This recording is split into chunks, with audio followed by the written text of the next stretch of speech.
പുതുക്കിയ റാങ്ക് പട്ടിക ഇന്ന് തന്നെ പ്രസിദ്ധീകരിക്കുമെന്നുള്ളതാണ് ഡോക്ടർ ആർ ബിന്ദു വ്യക്തമാക്കിയത്. ഉമേഷ് ബാലകൃഷ്ണനുണ്ട് വിശദാംശങ്ങളുമായി. ഉമേഷ്, അങ്ങനെ പഴയ രീതിയിലേക്ക് തന്നെ സർക്കാരിന് പോകേണ്ട അവസ്ഥ അത് സർക്കാർ തന്നെ ഒരർത്ഥത്തിൽ കൊണ്ടുചെന്ന് എത്തിച്ചതാണ് എന്നതാണ് യാഥാർത്ഥ്യവും. ഇന്ന് തന്നെ പുതുക്കിയ പട്ടിക വരും, പക്ഷെ വലിയ മാറ്റം ഉണ്ടാകില്ല എന്ന് മന്ത്രി പറയുന്നു. അത് വസ്തുതയാണോ?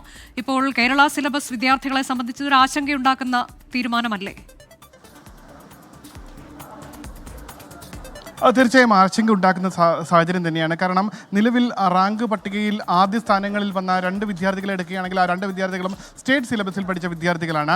ഇത്തരത്തിൽ പഴയ രീതി അവലംബിക്കുമ്പോൾ ഈ സ്റ്റേറ്റ് സിലബസിൽ പഠിച്ച വിദ്യാർത്ഥികൾക്ക് 300 മാർക്ക് കിട്ടേണ്ട സ്ഥാനത്ത് 273 മാർക്കായി കുറയുകയും അവർ 1ാം റാങ്കും 2ാം റാങ്കും വാങ്ങിയ കുട്ടികളെല്ലാം താഴേക്ക് പോവുകയും ചെയ്യും. അതൊരു യാഥാർത്ഥ്യമായി നിൽക്കുന്നു. എന്തായാലും മന്ത്രി പറഞ്ഞത് നിലവിൽ പഴയ രീതി, അതായത് മുൻ വർഷങ്ങളിൽ അവലംബിച്ച അതേ രീതി തന്നെ ഇത്തവണയും അത് പിന്തുടരാൻ തീരുമാനിച്ചിരിക്കുന്നു. ഇതിന്റെ ഫലമായി സ്റ്റേറ്റ് സിലബസിൽ പഠിച്ച വിദ്യാർത്ഥികൾക്ക് റാങ്ക് ലിസ്റ്റിൽ പിന്നോട്ട് പോകേണ്ടി വരും. എങ്കിലും ഈ അഡ്മിഷനുമായി ബന്ധപ്പെട്ട് വലിയ ബുദ്ധിമുട്ട് നേരിടേണ്ടി വരില്ല എന്നാണ് മന്ത്രി അടക്കം പറയുന്നത്. അതിന് കാരണം ഈ CBSE പഠിച്ച വിദ്യാർത്ഥികളുടെ എണ്ണം ഏകദേശം 2500-3000 മാത്രമാണ്, വളരെ കുറവാണ്. ഇപ്പോൾ 76,000-ലധികം പേരാണ് കീം ക്വാളിഫൈ ചെയ്തിരിക്കുന്നത്.